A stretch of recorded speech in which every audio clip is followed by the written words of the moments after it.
Hi, I'd like to start by going back over what our significant claims are and our solvency and inherency claims.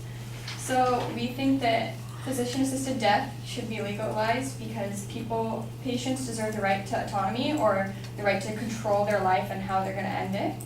That it's a compassionate thing to do, that letting people suffer is when they have an option out and they're going to die anyways within 6 months. And it's an individual liberty, and that the government shouldn't infringe upon individual liberty just because we as a society think more of a preserving life standpoint.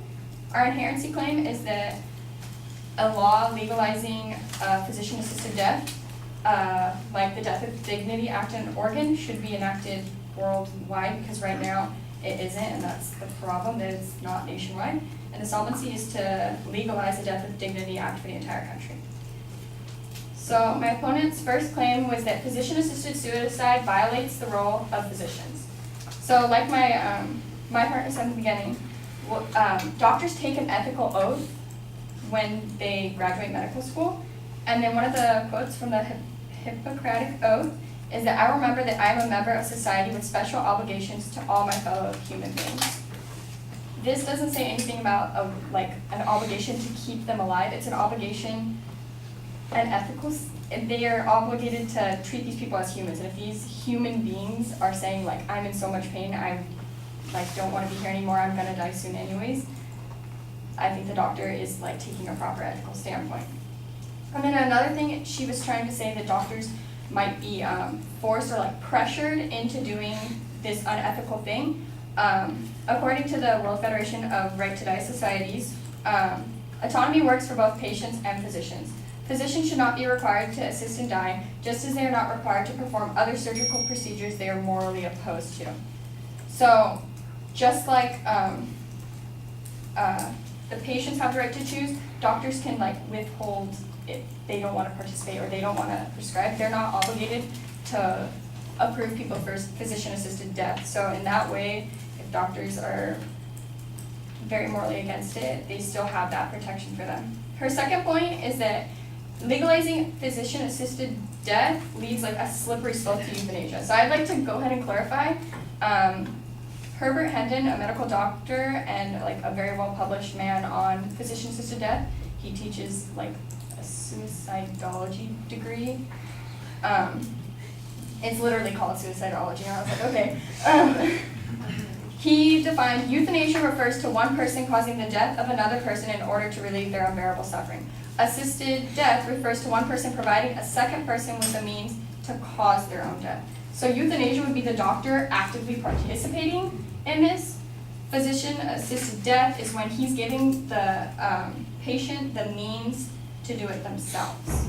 So using euthanasia, we're not talking about euthanasia, we're talking about physician-assisted death, which is the patient's choice and the doctor writes a prescription. And I would like to point out that euthanasia is illegal in every state in the United States, including Oregon that has the Death with Dignity Act. So we're not trying to legalize euthanasia, we're trying to legalize the option for physician-assisted death and the option to choose to get that prescription.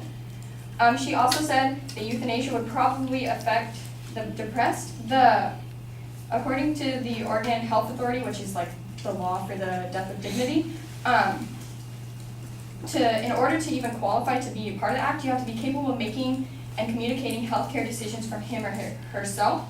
So super depressed people and people that have terrible diseases but they can't communicate well, they're already exempt from this. You have to qualify for the act before.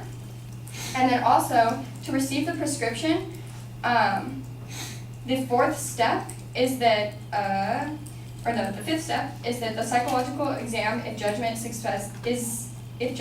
is suspected impaired by psychiatric, the doctor can require a psychological exam if he suspects any psychological or psychiatric disorder. That was hard to get out, sorry. So if they suspect he's depressed or any sort of psychological disorder, they have to give another psychological exam. And this is in addition to the 2 exams that they already have before. Her third claim was that a family burden will pressure many people to do this. According to the Oregon Death with Dignity Act 2017 data summaries, the most frequently reported end-of-life concerns were decreasing ability to participate in activities that made life enjoyable, loss of autonomy, and loss of dignity.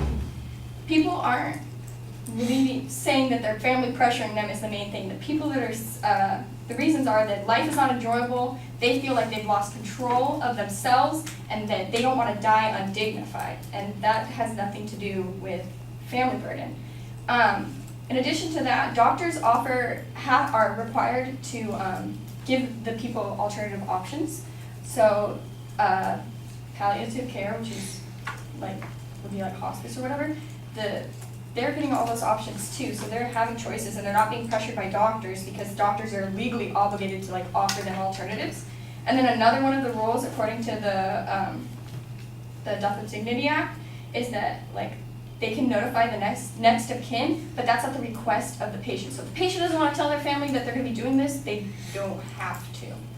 The doctor isn't legally off telling them. And then secondly, that it's not legal for the family to pressure them. Actually, one written into the Death with Dignity Act, according to the Oregon Health Authority, is that the law requires the patient asked to participate voluntarily on his or her own behalf. A family member is not allowed to ask for him. The doctor is not allowed to suggest it. They have to come to the doctor and tell them themselves. And at the point that this person is asking the doctor, they're probably pretty sure of it, or not pretty sure of it, but they've looked into the research and they're not being pressured by anyone. And just to reiterate one more time, the right to autonomy, it's compassionate, and individual liberty are the reasons that we should legalize the Death with Dignity Act nationwide.